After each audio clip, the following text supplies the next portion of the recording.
entendu la consigne, je peux y aller. Très bien. Alors, je suis face à un liquide d'une couleur ambrée qui oscille un petit peu vers les orangés. Voilà. Le liquide a l'air assez dense, riche, disque fin, et des larmes fines, nombreuses et rapides.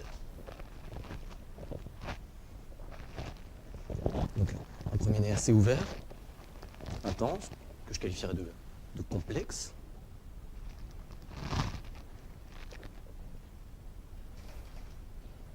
Voilà. Et après aération, cette complexité,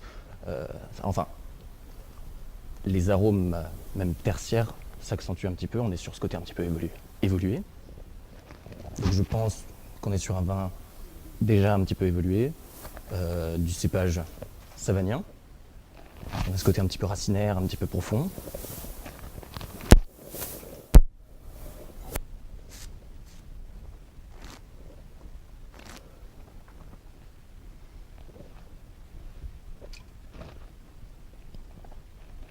Voilà, c'est une attaque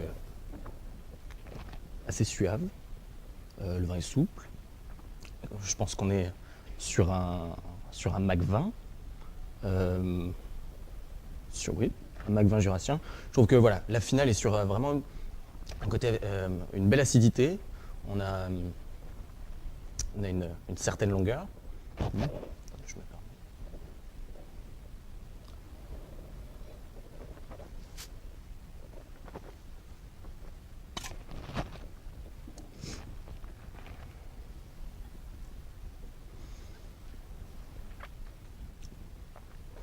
Ça va bien équilibré, autant sur le côté gras que sur l'acidité.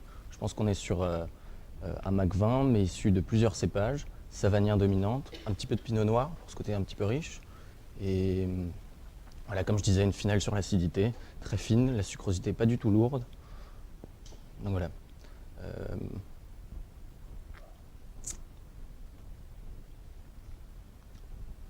J'imagine que je suis censé donner un millésime. Je pense qu'on est sur millésime 2014. Non, c'est beaucoup plus vieux, pardon. Non, je dirais 2002. Allez, voilà.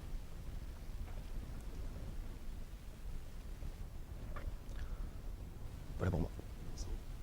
Merci à vous.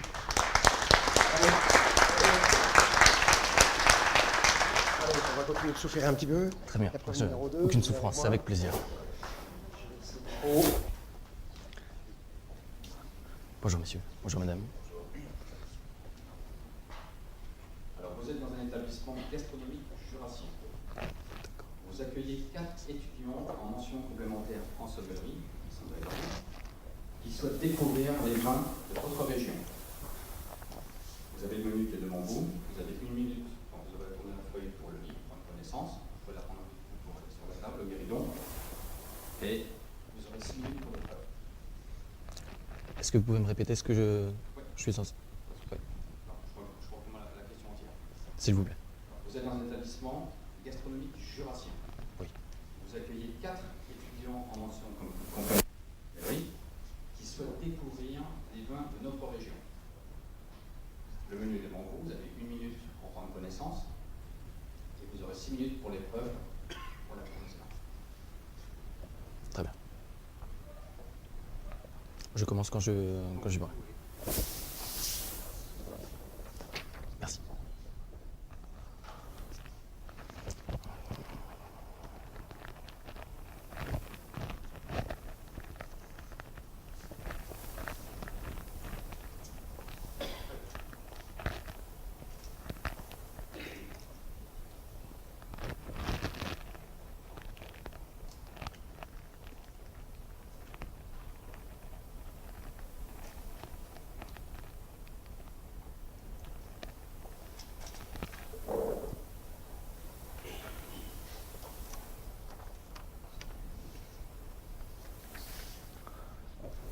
Bonjour mesdames, bonjour messieurs.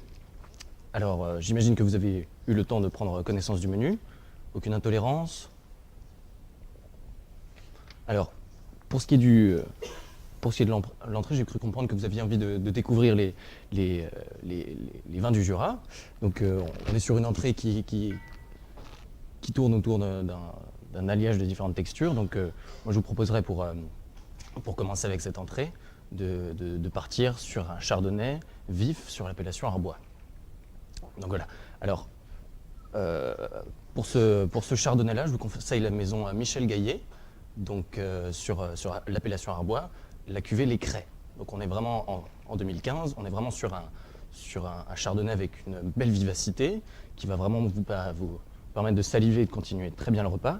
Et puis le côté pardon, Chardonnay va vraiment ressortir le côté iodé, le côté pur de cette première entrée. Donc voilà ce que je pourrais vous suggérer comme premier vin. Pour ce qui suit, avec la suprême de Canette, là on va... Alors je vous conseillerais un Trousseau, qui a quand même une certaine puissance, une certaine ampleur aussi. Parce que oui, la Canette, on est quand même sur une viande qui a une certaine chair, beaucoup de goût. Et donc je pense que ce vin-là ira parfaitement avec, soulignera ces différentes textures et sera un bon support pour continuer. Ensuite, voilà, le fromage c'est un comté, on va faire un accord, donc on est déjà dans des accords régionaux bien sûr, mais le comté, on va partir sur un vin jaune, sur un millésime pas trop vieux sur un millésime pas trop vieux et sur un vigneron qui prend le temps d'élever ces vins jaunes dans des caves humides. Donc on n'a pas ce côté différence de chaleur tous les ans, et donc c'est vraiment une évolution qui est très pure, sur le côté vraiment très minéral. On n'est pas du tout sur ce côté très concentré qu'on a souvent dans les jaunes d'élevage de grenier. Là on est vraiment sur un jaune qui est très pur, très droit, très fin. Voilà ce que je vous conseille pour ce fromage-là. Et ensuite, sur le dessert, voilà, chocolat et millefeuille de texture, je vous conseillerais un Macvin de la maison Henri Badeau en 2002, qui est avec une belle ampleur, une sucrosité qui n'est pas trop difficile, un côté évolué qui soulignera le chocolat et comme ça, et bien sûr un Macvin qui n'est pas trop lourd et donc vous permettra de finir le dîner, le déjeuner pardon, dans de bonnes conditions. Voilà pour moi.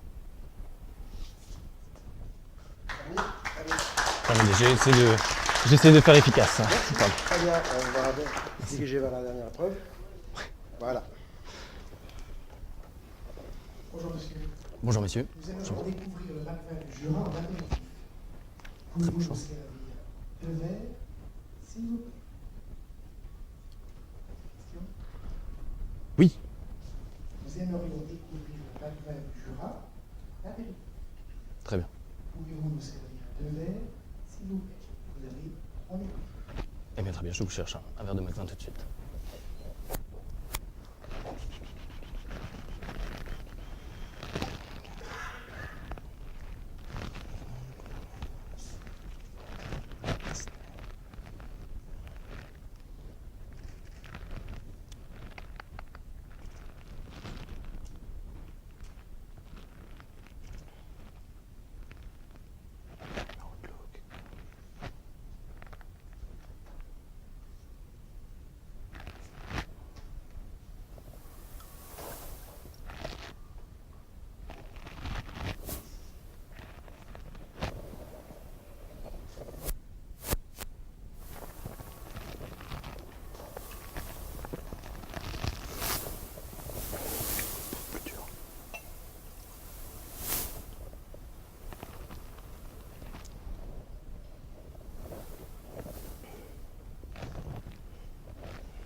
Oui, monsieur, donc le MAC20 d'apéritif, on est sur le domaine des Élémites situé à Mesnay, donc autour de la commune d'Arbois. Je vous fais goûter et vous me direz si ça vous cause bien. Je pense qu'on est sur un MAC20 avec une belle acidité, une belle sapidité, qui voilà, permettra de bien commencer à l'apéritif. Encore une fois, on n'est pas sur le côté lourd, on n'est pas sur une sucrosité qui est trop difficile.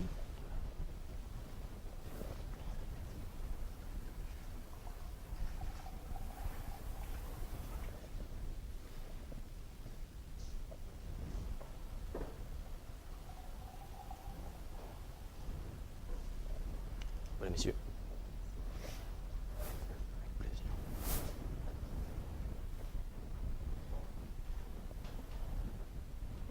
C'est bon, hein?